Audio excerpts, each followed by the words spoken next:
अस्सलाम वालेकुम, welcome to rainbow kids.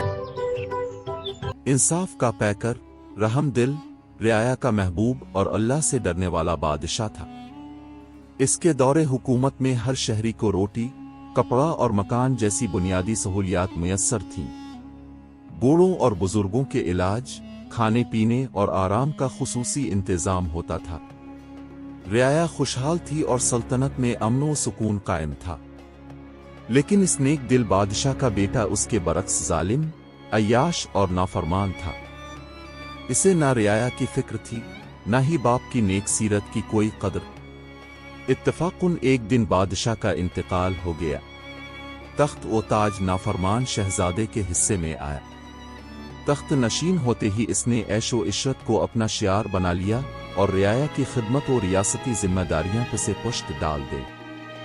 उसने अपने वालिद के कायम करदा तमाम फलाही निज़ाम खत्म कर दिए।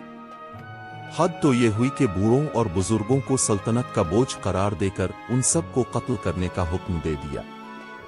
फौज हुक्म की पाबंद थी। बेचारे बुजुर्गों को घरों से निकाल निकाल कर मौत के घाट उतारा जाने लगा। लेकिन एक नेक दिल बेटे ने अपने वालिदैन को अक्लमंदी और मोहब्बत के साथ खुफिया तौर पर छुपा दिया और उनकी हिफाजत करता रहा। वक्त गुजरा और सल्तनत पर भारी कहत नाजिल हो गया। बारिशें रुक गईं, खेत बंजर हो गए, बीज और अनाज खत्म हो गए, दरख्त और पौधे सूख गए। अवाम भूख और प्यास से तड़पने लगी। खुद बादशाह के पास भी खाने को कुछ ना रहा। सल्तनत बर्बादी के दहाने पर आ खड़ी हुई। ऐसे में वो बेटा अपने वालिद के पास गया और परेशानी बयान की। बूढ़े बाप ने मुस्कुरा कर कहा, बेटा, घबराओ मत, बारिश का मौसम करीब है। तुम सिर्फ अपने खेत में हल चलाकर छोड़ दो, बाकी काम बारिश खुद कर देगी। बेटे ने वालिद की नसीहत पर अमल किया। बारिश होते ही खेतों में दबे पुराने दाने उगने लगे। चंद दिनों में हरे भरे पौधे नमूदार हुए और कुछ अरसे बाद अनाज तैयार हो गया। यूं दोबारा काश्तकारी शुरू हुई और सल्तनत के लिए अनाज के ज़खायर जमा होने लगे। ये मंजर देखकर बादशाह को अपनी नादानी का शिद्दत से एहसास हुआ।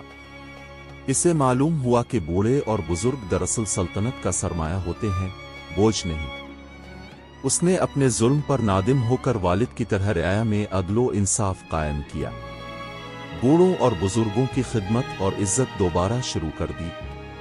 रियाया ने सुकून का सांस लिया और सल्तनत फिर से खुशहाल हो गई। नतीजा, ये कहानी हमें ये सबक देती है कि बूढ़े और बुजुर्ग महज बोझ नहीं, बल्कि अक्ल व दानिश और तजुर्बे के खजाने हैं। उनकी रहनुमाई से बड़े बड़े मसाइल हल किए जा सकते हैं। अदलो इंसाफ और बुजुर्गों की इज्जत ही किसी भी रियासत की खुशहाली और बका की जमानत है।